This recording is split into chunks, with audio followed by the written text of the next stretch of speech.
Welcome back to Midnight Violets. Sorry, long time no video. As you can probably tell from the background, I have moved house. So all of my camera and my makeup was in boxes. I had no internet. Not really ideal for filming and uploading videos to YouTube, hence why it's not really happened. But I'm back and I thought I'd do a nice first impressions for you today. So the product in question is the Smashbox Step-by-Step Contour Trio, or Contour Stick Trio should I say. And I thought it'd be nice to do a first impressions for you, seeing as I don't really usually buy high-end makeup and we need to see whether it's actually worth what it says it is. So what you get is this little guide. It kind of tells you where to put each product depending on what type of face shape you have. So I think that's quite helpful, especially for those that are beginners and kind of just getting into contour. You also get a little sharpener, which although seems like a silly thing, is actually really, really helpful, because how many times have you bought some kind of crayon or chubby stick and then realised, it doesn't fit in my sharpener? So to have one ready, pretty awesome. And then the bit that you are probably most interested in is the 3 crayons that you get with it. So you get one for highlighting, one for contour, and one for bronzing.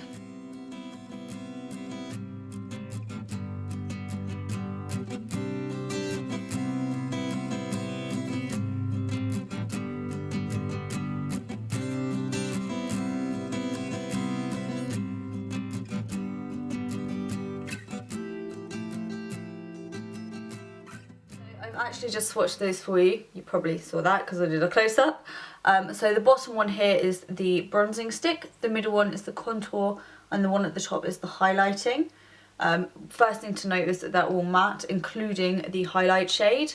So yeah, take of that what you will. The bronze shade is warmer than the contour shade, which is awesome. That's what I like to see, otherwise there's not really much point in having two. They are both quite dark, but hopefully they'll blend quite nicely. So I'm just going to blend it with my finger and see how it blends. So actually that seems to blend quite nicely. It doesn't seem to be settling into any of the cracks. And it doesn't feel too greasy either.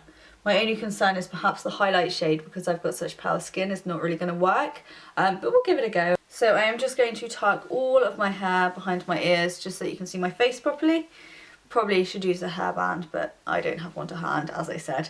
Things in boxes. So first I'm going to go with the contour one. I'm not going to try anything mind-blowing here. I'm actually just going to do the same kind of contour bronzer highlight that I would normally do, instead of going with the guide, just because otherwise I'll be judging it more on the different style of what I'm doing rather than the product I'm using, if you get my drift.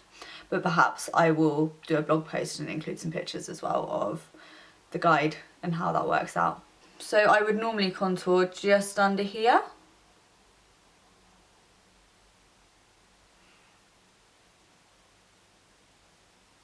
Excuse hair dye. So I'm just blending along the line. I'm going to turn my brush sideways. Just blend it up a little bit. So I think already you can actually see a bit more definition in my cheeks, which is crazy. And to be honest with you, I don't know how this is going to look when I get it onto the computer, but in the camera it's looking stronger than it is in real life. It looks a lot more natural in real life. Yeah.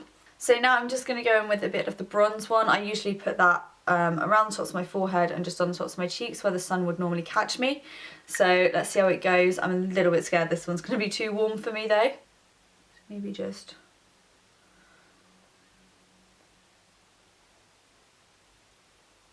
I think there's probably going to be a knack to working out the best way to place the product on as well. It's not necessarily the way I'm doing it right now. They do blend beautifully though. It's looking very kind of natural in real life.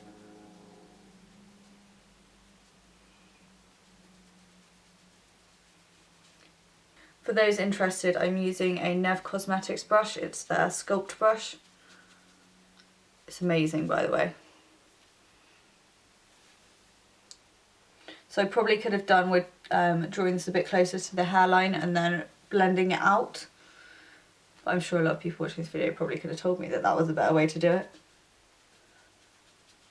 And now it's time for the highlight. I'd usually put that on the top of my cheekbones and sometimes a little bit down my nose. So that's what we're gonna do. Although I'm a little scared this might be a bit dark for a highlight for me.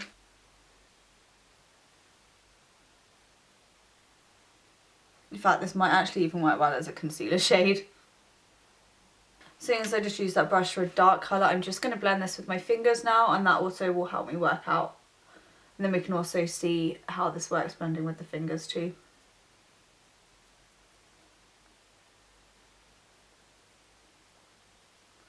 So it seems to blend right with fingers too, so those of you that don't like using brushes so much, I think this could work with your fingers too.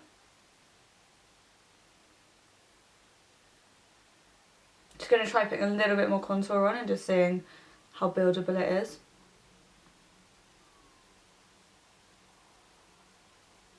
It does come off a bit as you blend it. It looks so much more intense on camera than it does in real life. That looks crazy, but in real life it looks a lot more subtle. Maybe not one to wear on camera. Just going to finish off with a bit of blush as well. This is Max Factor's Cream Puff Blush in Nude Mauve. Nude Mauve. This has actually got a bit of a glow to it as well, so that matte highlighter is going to be brought to life a bit. Just going to set it with my powder. This is the MUA Prime and Conceal one, seeing as it is a cream product, and it might help make it look a little bit better on camera too, hopefully.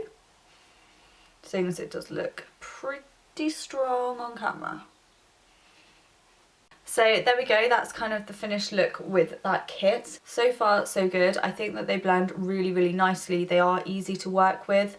The highlight not so good for my skin tone, but if your skin tone is deeper then it's going to work a whole lot better. I didn't find that the bronzer or the contour were too dark or too orange. I think they are buildable, which is good. And yeah, I think they're actually really good quality. They're nice and creamy but not greasy. The real test is going to be how they stay on my face, whether they go cakey or patchy or kind of smear off.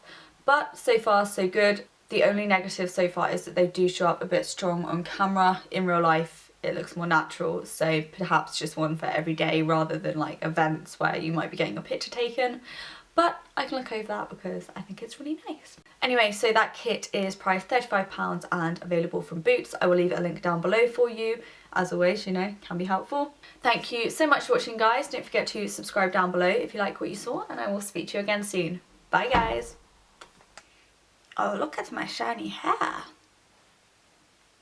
I dyed it today.